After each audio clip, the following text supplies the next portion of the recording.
Hello friends, പുതിയൊരു വീഡിയോയിലേക്ക് എല്ലാവർക്കും സ്വാഗതം. ഇന്ന് ഞാനൊരു ബീറ്റ്റൂട്ട് ഹൽവയാണ് തയ്യാറാക്കുന്നത്. അതിനുവേണ്ടി വലിയൊരു ബീറ്റ്റൂട്ട് മിക്സിയിൽ ഗ്രൈൻഡ് ചെയ്തെടുത്ത് അത് പിഴിഞ്ഞ് അതിൻ്റെ നീര് ഞാൻ എടുത്തിട്ടുണ്ട്. അതും ചേർത്തൊരു 3 കപ്പ് വെള്ളമാണ് എടുത്തിരിക്കുന്നത്. അതിലേക്ക് 1 കപ്പ് കോൺഫ്ലവർ ചേർത്ത് കൊടുത്തിട്ടുണ്ട്. അത് കട്ട കെട്ടാതെ നന്നായിട്ട് ഇളക്കിയെടുക്കണം. ഇനി പാൻ അടുപ്പത്ത് വെച്ച് ഈ മിക്സ് അതിലൊഴിച്ച് നമ്മൾ ലോ ഫ്ലെയിമിലിട്ട് നന്നായിട്ട് ഇത് ഇളക്കി കൊടുക്കണം. കോൺഫ്ലവർ ആയതുകൊണ്ട് തന്നെ ഇത് പെട്ടെന്ന് കുറുകി കിട്ടും. ഈ ഹൽവ മറ്റ് കളറൊന്നും ചേർക്കാതെ നല്ല കളറോട് കൂടിയ ഒരു ഹൽവ തയ്യാറാക്കിയെടുക്കാൻ പറ്റും. നമുക്ക് കൈവിടാതെ ഇതിങ്ങനെ ഇളക്കിക്കൊണ്ടിരിക്കണം. ഹൽവയൊക്കെ തയ്യാറാക്കാൻ എപ്പോഴും ഒരു നോൺ സ്റ്റിക്ക് പാൻ എടുക്കുന്നതാണ് നല്ലത്. ഇനി ഇതിലേക്ക് ഞാനൊരു 3/4 കപ്പ് പഞ്ചസാര കൂടി ചേർത്ത് കൊടുക്കുന്നുണ്ട്. 1 കപ്പ് വേണമെങ്കിലും എടുക്കാം, മധുരം കൂടുതൽ ആവശ്യമുള്ളവർക്ക്. ഇനി ബീറ്റ്റൂട്ടിൻ്റെ ഈ കുത്തലൊക്കെ ഒന്ന് മാറുന്നതിന് ഒരു ഫ്ലേവറിന് വേണ്ടി നമ്മൾ ഇതിലേക്ക് ഏലക്ക പൊടിച്ചത് ചേർത്ത് കൊടുക്കുന്നുണ്ട്. ഇനി ഇത് നന്നായിട്ട് ഇളക്കി കുറുക്കിയെടുക്കാം.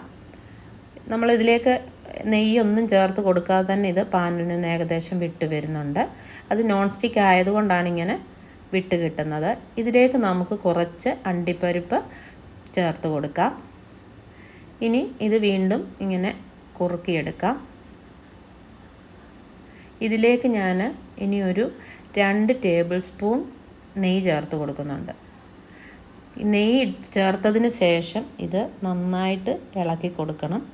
ഈ നെയ്യൊക്കെ എല്ലാ ഭാഗവും എത്തുന്നിടം വരെ ഇത് ഇളക്കി കൊടുക്കണം. ഇത് പാനിൽ നിന്ന് വിട്ടു വരുന്നതാണ് ഈ ഹൽവയുടെ ഒരു പാകമായി എന്ന് നമുക്ക് മനസ്സിലാക്കാനുള്ളത്. ഇങ്ങനെ നെയ്യോടെ ഇട്ട് കഴിയുമ്പോൾ പാത്രത്തിൽ നിന്ന് ഇത് നന്നായിട്ട് വിട്ട് കിട്ടും. ഏകദേശം നമ്മുടെ കൂട്ടൊക്കെ റെഡി ആയിട്ടുണ്ട്. ഞാനൊരു പാത്രത്തിലേക്ക് അല്പം നെയ്യ് പുരട്ടി കുറച്ച് അണ്ടിപ്പരിപ്പും ബദാമും വെള്ള എള്ളും ചേർത്ത് നേരത്തെ പാത്രം റെഡിയാക്കി വെച്ചിട്ടുണ്ട്.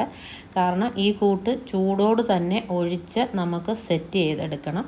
എന്നാലേ നമ്മൾ മുറിക്കുമ്പോൾ ഇത് വിട്ടുപോകാതെ നമുക്കിത് കിട്ടത്തുള്ളൂ. കൂട്ട് റെഡി ആയിട്ടുണ്ട്. ഇനി നമുക്കിത് ആ പാത്രത്തിലേക്ക് മാറ്റി കൊടുക്കാം. നമ്മൾ ഈ കൂട്ട് പാത്രത്തിലാക്കിയിട്ടുണ്ട്. ഇനി ഇത് എണ്ണ പുരട്ടിയ ഒരു സ്പൂൺ വെച്ച് നന്നായിട്ട് അമക്കി കൊടുക്കണം.